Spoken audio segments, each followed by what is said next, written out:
우리나라가 코로나19로 인한 대내외적 경제 위기를 극복하고 디지털 선도국가로 도약하기 위한 핵심 프로젝트입니다. 한국판 뉴딜 1주년을 한 달 앞둔 지금 디지털 뉴딜의 발전 방안을 모색하고 국민이 체감할 수 있는 변화를 만들어 나가야 할 것입니다. 저는 이 자리를 빌어 평소 생각하던 디지털 뉴딜의 추진 방향 3가지를 말씀드리고자 합니다. 첫째는 뉴딜의 지속 가능성 확보입니다. 우리가 추진 중인 디지털 뉴딜은 국가 전반의 디지털 전환을 촉진하는 마중물로서 단순히 공공의 아날로그 시스템을 전산화하는 것이 아닙니다. 우리 기업들이 뛰어난 기술력과 인재를 확보하고 자생적으로 성장할 수 있는 생태계를 마련해 주는 것이 무엇보다 중요하다고 생각합니다. 둘째는 국민이 체감할 수 있는 성과의 창출입니다. 지난해 디지털 뉴딜의 청사진을 그렸다면 올해부터는 국민들이 뉴딜의 성과를 체감할 수 있도록 그 실행의 속도를 높여나갈 시점입니다. 뉴딜의 성과를 공급자 측면에서 생각하기보다는 정책 수요자인 국민의 눈높이에서 다시 돌아보고 국민이 쉽게 접할 수 있도록 제공하는 방안을 고민했으면 합니다. 셋째는 민간과의 소통과 부처 간 협력을 강화하고자 합니다.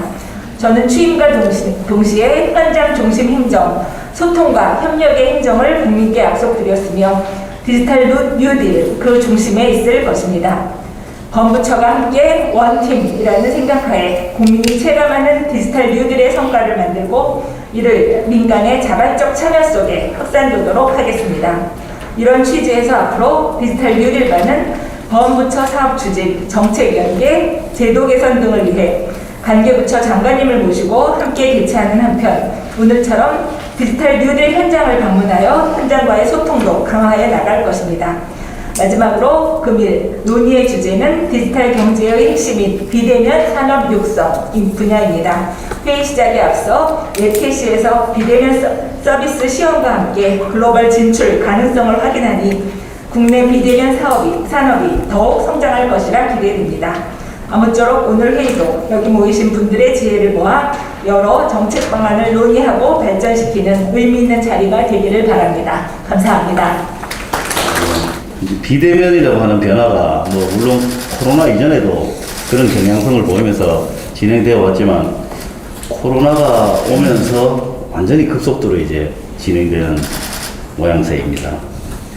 그런데 이게 그냥 모양새에서 끝나는 게 아니고 이제 기업들의 경쟁력에 완전히 영향을 주는 또 척도가 되는 방식으로 이제 진화되어 왔습니다.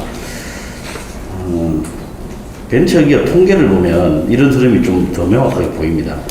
중기부가 20년 벤처기업 고용 동향을 이제 자체 분석한 결과가 있는데요. 거기 보면은 작년에 벤처기업이 일자리가 한 5만 3천 명 정도 늘었습니다. 근데 그 중에서 비대면 분야가 한 2만 4천 명 정도 고용이 새로 창출되었습니다. 그런데 이제 반이 조금 안 되는데요. 근데 이게 그 늘어나는 고용 증가율로 봤을 때는 굉장히 급속하게 늘어나고 있습니다. 그래서 이 비대면 분야가 향후에 굉장히 중요한 분야로 대두될 것이다. 그리고 이미 그렇게 대두되었다는 걸 이 수치로도 확인을 할 수가 있습니다. 그래서 중기부는 이 비대면에 집중 투자하는 스마트 대한민국 펀드도 신설했고 또 작년 11월에 정부 합동으로 내놓은 대책이 있습니다. 그게 이름이 좀 긴데요. K 비대면 글로벌 혁신 벤처 100 프로젝트입니다. 그러니까 이런 대책도 만들었고 또 중기부는 올해 21년 연도 업무 계획에도 이 비대면 창업 기업에 대한 여러 가지 지원책들을 보고를 한 바가 있습니다. 이제 중요성에 대해서는 다 강조할 필요가 없이 다 아실 거예요.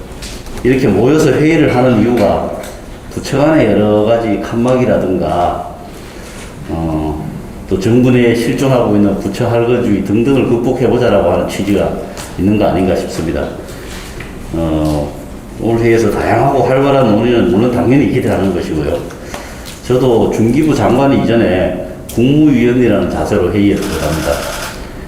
그처럼 오늘 이렇게 참석하신 공직자분들도 어느 부처 소속의 공무원이라는 것보다 대한민국 공무원이라고 하는 관점에서 어떻게 서로 협조할 방향을 찾을 것인지 그런 관점에서 교류가 있었으면 좋겠습니다. 감사합니다.